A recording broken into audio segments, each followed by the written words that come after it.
Hello and welcome to our program. I'm Takis Manedas. Last week we had Father Themi, who is with us again today. And we discussed last week about his life, and today he is going to tell us a bit more about his life and about a mission he is in Africa. Father Themi, welcome back. Thank you for inviting me. I think last week we stopped at the point where I was becoming converted to Christianity that's from correct. my Marxist background. Well, what happened after that? Well, what happened after that was I was in a state of confusion because everything that I did before had continuity, whereas now I had adopted a completely new. So, if I can interrupt you, yeah. After you started reading the New Testament, yes, okay, you came in contact with a belief in Jesus Christ. Yes, is that correct? Yes. So then your life changed completely. Yes. A scratch. I mean, everything had to start again. Right. And what happened? Like I was, for example, I was a assistant to a professor at the university. I was called a tutor. Yes. I gave that up because I thought that was too much in the secular world. It was not of God. You know. Right. Let me ask you. Before you were believing Marxism would save the world. Yes. Right? Yes. Now, did you completely gave up that kind of I gave belief? up. It's interesting that Marxism and Christianity are not that far away. Exactly. That's what I was going to say. The big difference. No, so I didn't give up. What I found in Christianity, which was similar to Marxism, I just adopted it.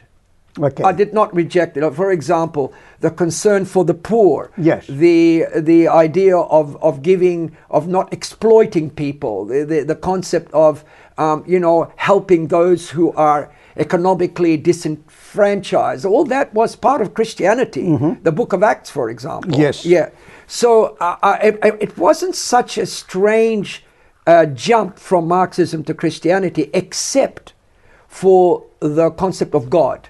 And the idea that there is a kingdom of heaven. Yes. Because in Marxism, the kingdom of heaven is a myth that is perpetrated by the bourgeoisie, the middle class, to oppress the working class. Right. With the idea that, okay, you're oppressed now and you're poor and we're exploiting you, but one day you'll get to the kingdom of heaven and we will not. Yeah. Father Themi, excuse me for interrupting you, but now you are saying about Marxism that you left Marxism and you turned to God.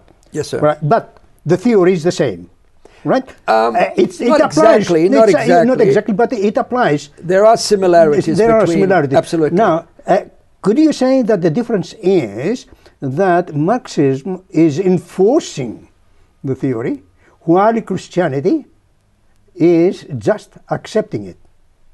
It's not by force, it's by love. Yes, exactly.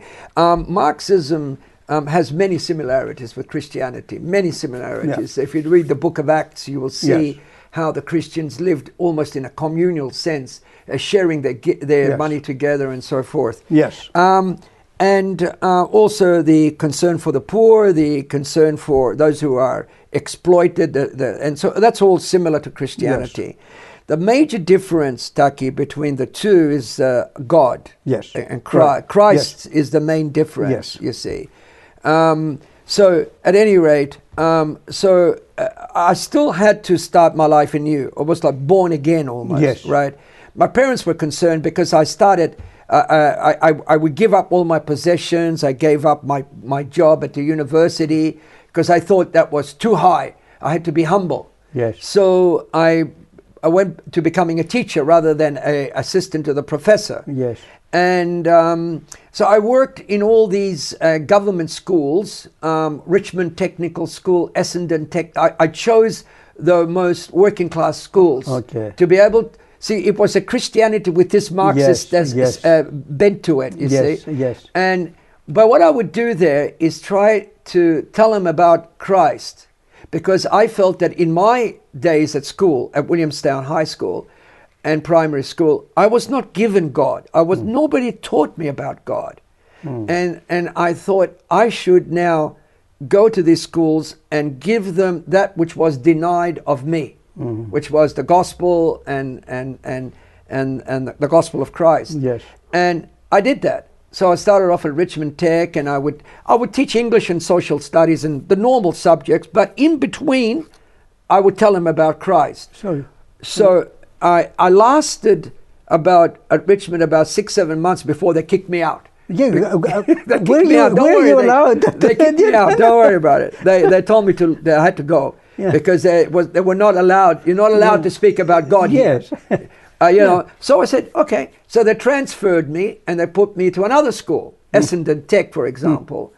And I kept going. I kept talking. You know, I still taught social studies and English and all that. But in there, I would still bring Jesus in to the students. You see.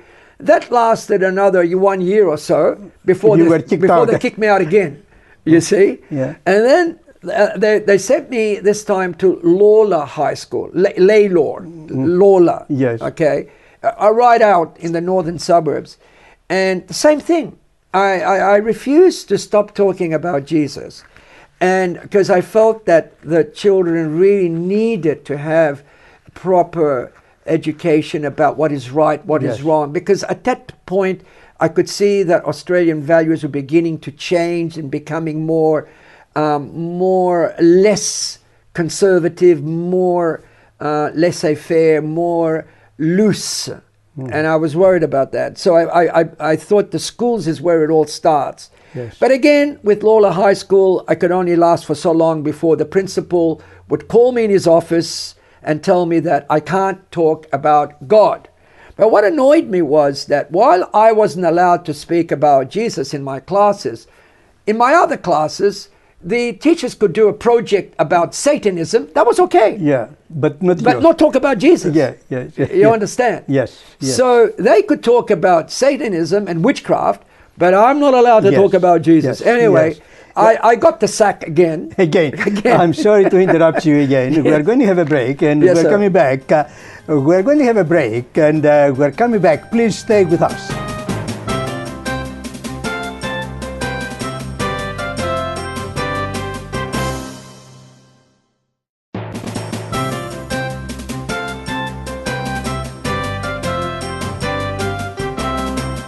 Welcome back.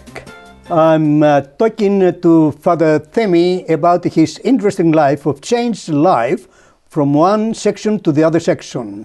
Thank you for being with us. Pleasure. And it's a pleasure to listen to your story. Thank you, sir. Well, I was saying that I become a Christian, but it was not easy in the beginning because it was something new, and So, what about schools? You left schools? Well, that's an example of what I was going through. I was going through all this, what I would have called persecution or whatever, but I was determined to go on and preach Jesus, and nothing would stop me.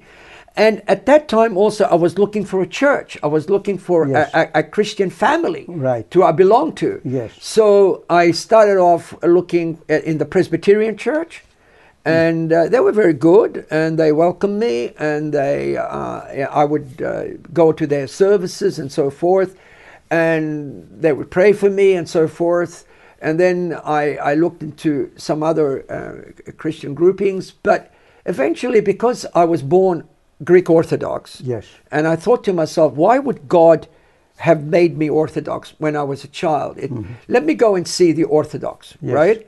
So this is now in the 70s, right? Yes.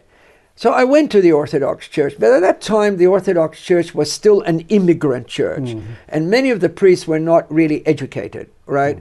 So that was an issue for me. But still, I did persevere, and I started to become, more comfortable within the Orthodox Church, even though I couldn't speak very good Greek. So I had to learn Greek properly, and slowly I was becoming more acceptable. Plus the fact that my Marxist background came in as well, that these were the immigrants, these were the working class, these were not the Turek people, these were the down and out people. Yes. So I felt comfortable and felt that it was natural for me to be with the working class people rather than with the elite, right? Yes. So that was also in my advantage being with the Greek Orthodox. Whereas with the Presbyterians and the Methodists, they tended to be more, middle class and more, educated and so forth. But then we had a new archbishop here, Archbishop Stylianos, and he was an educated man, the Greek Orthodox Church. And he decided that I should, after I'd lost so many jobs as a teacher, I had to do something, right? So he told me to go and study theology. But we didn't have a Greek seminary, so I went to the Catholic Church here in Melbourne at Corpus Christi in Oakley, the Catholic Theological Seminary. Yes. And that's where I became theologically trained. Okay. I got a very good introduction to the biblical studies, church history, and so forth. I did very well. And then His Eminence decided I should go to Boston, to Holy Cross in America, the Greek Orthodox Seminary there. I went there. I did very well there as well. Was admitted to Princeton, which is one of the great schools of America. I studied at Harvard. Harvard is one of the great universities of the United States. And finally did a PhD at Brown University, another one of these Ivy League universities in the United States. So I ended up with a doctorate in New Testament studies. Right. So, of course, you learn Hebrew, Aramaic, ancient Greek, all that. Coptic, I even did Coptic studies, ancient Coptic, right? So I came back to Sydney and I started teaching at Sydney University and also at our seminary. And I became a Christian academic. That was my role, writing articles, lecturing, Hebrew, and so forth. But one day I saw the work of Mother Teresa of Calcutta. Yes. And I realized that this was Christianity in action. Whereas my Christianity was an academic Christianity. Yes. It was good and it was helpful to a lot of people, right? Particularly young students who were becoming priests in the Greek Orthodox Church. I would teach them, right? Yes. And try to make them love the scriptures, to make them love the New Testament, to love the Old Testament, That was my area. Yes. But when I saw what Mother Teresa was doing in India, there was no comparison. Which year was that? This was in the 90s, Right. Of last millennium. Yes. And I fell in love with her work and with what she was doing. It was so inspiring, and I compared my work for the Lord to her work, and there was no comparison. Yes. Yeah. There was no comparison. In a practical way. It was like Hawthorne playing the Warrendyte thirds. There was no comparison, right? So I decided something inside of me was calling me to imitate her work. Yeah. And I decided that I needed to go to Africa, because Africa was where we had missions in the Greek Orthodox Church, and I should then, instead of being an academic, to be someone who feeds the poor, who clothes the naked, who visits people in prison, who takes care of orphans and widows. And that was now my next step. And that's what happened. I took the decision to leave Australia and to get the blessings of my church here in Australia and to go to Africa. And that's exactly what I did. I was accepted in Africa by the patriarch. Yes. And then began my completely new life. Yeah, in Africa, which place? Well, I went first of all to Alexandria, which is where the headquarters are in Egypt. And then from there, I was posted to Kenya, in Nairobi. Okay. Nairobi being the capital of Kenya. Yes. That's where I learned to be a missionary. That's where I learned how to treat the native people, how to speak to them. Which year exactly was that? 1999, something like that. Okay. Yeah. Yes. So I worked in Nairobi we have a seminary set up by Archbishop Makarios of Cyprus. Ah, okay. Archbishop Makarios of Cyprus was exiled by the British. Yes. And he was sent to Kenya. And in Kenya at that time was also imprisoned Jomo Kenyatta. Jomo Kenyatta was the founding father of modern Kenya, of independent post-colonial Kenya. Right. And Makarios and Kenyatta became friends.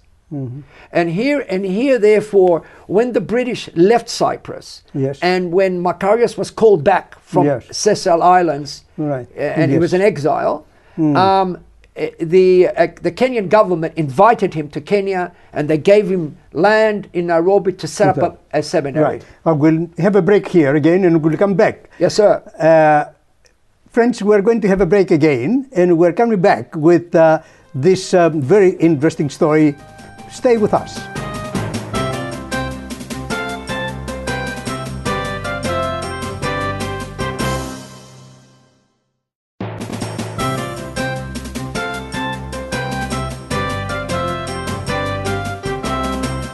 Welcome back to our program. I'm talking to Father Themi concerning about his life and the mission that he went to Africa. Now, welcome back. Thank you for inviting me. As I was saying, now I'm in Nairobi in Kenya, and I'm learning to be a missionary. You have to learn. It's not just because you got a PhD doesn't make you a missionary. What do you learn about mission? To become a missionary, how to relate to people, or what? Yeah. You're dealing with people who have had colonialism. They've had white people telling them what to do. They've had exploitation by the British in Kenya. So now you're a white guy, and you're going there to tell them what. You better know how to talk to them before they get upset with you. That's right. You know. Yes. So you have to learn how to speak, how not to shout, how not to give out orders, you know. And so the way of my life in Australia had to change, because in Australia, when I was teaching at the seminary, I could yell at the students, I could tell them they're lazy, I could say, you're not doing your job, what kind of a priest are you going to be? But now I can't do that over there. I'm a white man. I have to be careful how I speak to the African people, because otherwise they will not accept me. They will see me as a neo-colonialist, you understand? So I learned 7-8 years in Kenya how to deal with... long, eh? Yeah, well, it takes a long time. But in the meantime, I started a school, I set up a college, preparing teachers, I started a church, and so forth. So really, I was now ready for the next move. And the next move was, let me go to the poorest country on earth. Where is the poorest country? And it was Sierra Leone. Because it's just been destroyed by a civil war. And if you've seen the film Blood Diamonds, that's in Sierra Leone. And there was catastrophe. Children that were boy soldiers that had killed 100 men, little boys. And then you had all people who were amputated. It was catastrophe. It was the poorest country on earth. And because I was influenced by Mother Teresa, and also chapter 25 of Matthew, I was poor and you came to me, and Jesus says. So I always sought out poverty. Where poverty is where Jesus is. You understand? The crucified Christ. So I felt that if there's one place on earth that Christ would be very much active, it would be in the poorest country on this planet. That's where I went. And I got the permission and I went. But now I was ready, because I had 7 or 8 years of training in Kenya. I knew exactly what to do. And I did it. And so from scratch, we built churches, we built schools, a clinic, a college for training young people to become... There was a mission there before you went? Nothing. So you started it? Everything, from scratch. My first church was a kitchen in the ground floor of our house. You know, we started with nothing. But that's good to start with nothing. You had colleagues there? I brought people from Kenya. I brought a deacon from Kenya. I brought a theologian from Kenya. I brought an African team with me. So we started with nothing, and then slowly all these things happened, right? I would go to Greece and raise money. I would come to Australia and so forth. And through that, I was able to build these things. And where we are now, Taki, is very interesting. We've got so many people who become baptized Orthodox Christians. Yes.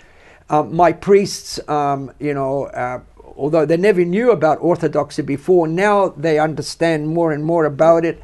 And now, because they are natives, all of them native West Africans, and except one who's from Angola, but it's still an African. And the Ebola hit us in 2014. Yes. Now that was really shocking. Yes. What I saw was shocking. And people were dying in the streets. Yes. And there was no medical infrastructure. Doctors were dying, nurses were dying. They didn't know what it was. And I had heard about Ebola before when I was in Kenya. So I realized this was coming our way. It was dangerous. So at any rate, we managed to survive the Ebola crisis. We brought a lot of gloves from Australia, and I was telling people not to touch anybody and make sure that you don't get too close to anybody in case they spit at you or something, when you talk, the saliva. Yes. And I was wearing gloves all the time. So thank God I didn't get Ebola, and none of our flock, none of them got Ebola. But it took a lot of hard work, a lot of prayer, a lot of hard work. But none of us died of Ebola, none of us. But now, however, we have the orphans who remain. Yes. And that's my next challenge now. I'm starting 2 orphanages for the Ebola children, the children who lost their mother and father through the Ebola crisis. And we are about to start now 2 orphanages. We're starting with one and the other one. And I even got some land on the beach, 1.5 acres on the beachfront in Freetown, where we're going to have them coming on the weekend to swim and to play, to give them joy of life. Yes, you understand? Yes. So this is now my next project when I get back. I'm here now for a few weeks to raise funds. And I want to tell you, on September the 10th, Taki, at the William Anglus, we have one fundraising event for our orphanages. And on September the 17th, Saturday evening, both Saturday evenings, September 17th, September the 10th, William Anglus, which is in Little Burke Street. Right. We're having another event to raise funds. Everybody's welcome. What about those who will not be able to attend there and they want to donate? Thank you. They should log on to Paradise number 4 Kids. Paradise for Kids. Okay. Right? And when they go onto that website, everything is there. They will see how to donate, what events they can go to and so forth. Right. They are our chief sponsors for our mission in Sierra Leone. The chief sponsors. Very good. And for how long you will be in Australia? A few weeks. A few weeks. A few more weeks. I'll be leaving probably by early October. So there's plenty of time. Yes. Anyway, I thank you, Taki, for inviting me. May Christ bless you and your ministry and your work here on television. Well, thank you for coming, and it was very interesting. And we pray that God will bless you there and raise up all the money that they need to this very important job you are doing there. And I invite you to come if you want. Oh, thank you. I'll give you a mask and some gloves too. Thank you very much. Thank you. God bless you. It was a pleasure. Thank you very much for coming. God bless you, sir. Thank you. God bless you. Friends, thank you for watching our program, and we hope you will be with us next week again, and God bless you.